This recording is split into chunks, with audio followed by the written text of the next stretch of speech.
আসসালামু আলাইকুম ভিউয়ার্স। আজকে আপনাদের মাঝে আবারও নিয়ে আসলাম একটা নতুন রেসিপি। আজকে আপনাদেরকে দেখাবো কিভাবে চিংড়ি ভুনা তৈরি করতে হয় ঘরোয়া পদ্ধতিতে। চিংড়ি ভুনা তৈরি করার জন্য আমাদের প্রথমে একটা ডেক্সির মধ্যে পরিমাণ মতো তেল নিয়ে নিতে হবে। এর মধ্যে আমরা দিয়ে দিব পেঁয়াজ কুচি। আর আপনারা যারা যারা আমার পেজে নতুন আছেন তারা লাইক, কমেন্ট এন্ড শেয়ার করে দিবেন।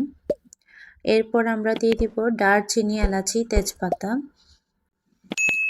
এগুলো দিয়ে দেওয়ার পরে আমরা একটু নেড়ে নিব ভালো করে। নাড়াচাড়া হওয়ার পরে আমরা এর মধ্যে দিয়ে দিব 2 চামচ আদা আর রসুন। আদা রসুন দেওয়া হলে এগুলো একটু ভালো করে কষিয়ে নিতে হবে। নাড়াচাড়া করে একটু ভালো করে কষিয়ে নিব। তারপর এর মধ্যে আমরা দিয়ে দিব 1.5 চামচ মরিচের গুঁড়া।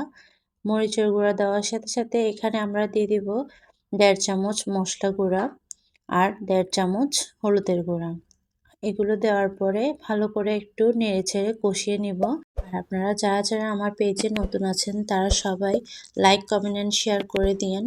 নতুন নতুন রান্না মানে হচ্ছে রান্নার রানী, তাই জন্য আপনারা আমাদের পেজটাই ফলো করে রাখবেন যাতে করে আপনাদেরকে নতুন নতুন রেসিপি দেখাতে পারি আমরা। তারপর দিয়ে দিব স্বাদ পরিমাণ লবণ। লবণ যে যার পরিমাণ মতো দিবেন। এরপর দিয়ে দিব আমরা 2 চামচ পরিমাণ মশলা বাটা আর 2 চামচ পরিমাণ নারকেল আর বাদাম বাটা। এগুলো দিয়ে একটু ভালো করে আবার নেড়েচেড়ে কষিয়ে নিব।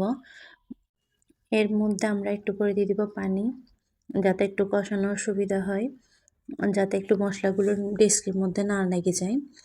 মশলাগুলো যখন ভালো করে কষিয়ে আসবে এর মধ্যে আমরা দিয়ে দিব চিংড়ি মাছগুলো। চিংড়ি মাছগুলো দিয়ে ভালো করে একটা করে ভালো করে মশলার সাথে মিক্স করে নিতে হবে। মশলার সাথে ভালো করে মিক্স করার জন্য আসলে নাড়াচাড়াটা ভালো করে করতে হবে, যাতে একটু করে কোনোটাতে কম বা কোনোটাতে বেশি না হয়। তারপর আমরা এর মধ্যে দিয়ে দিব টমেটো। টমেটো দেওয়ার পর আবার একটু ভালো করে নেড়েচেড়ে একটু করে রেখে দিব, যাতে একটু ভালো করে কষিয়ে মশলা-টশলাগুলো ভালো করে ঢুকে ওখানে ভেতর। এরপর আমরা দিয়ে দিব সয়া সস। সয়া সস দিয়ে দেওয়ার পরে আবার একটু ভালো করে কষিয়ে নিব। আবার নেড়েচেড়ে তারপর কষিয়ে নিচ্ছি। এরপর উপর থেকে আমরা ধনিয়া পাতা আর কাঁচামরিচ দিয়ে দিব।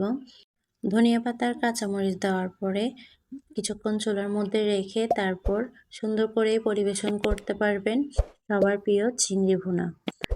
আপনারা সবাই নতুন নতুন রেসিপি পাওয়ার জন্য আমার নতুন এই পেজের সাথে থাকবেন। আপনাদের মাঝে এভাবে নতুন নতুন কয়েকটি রেসিপি নিয়ে আসব।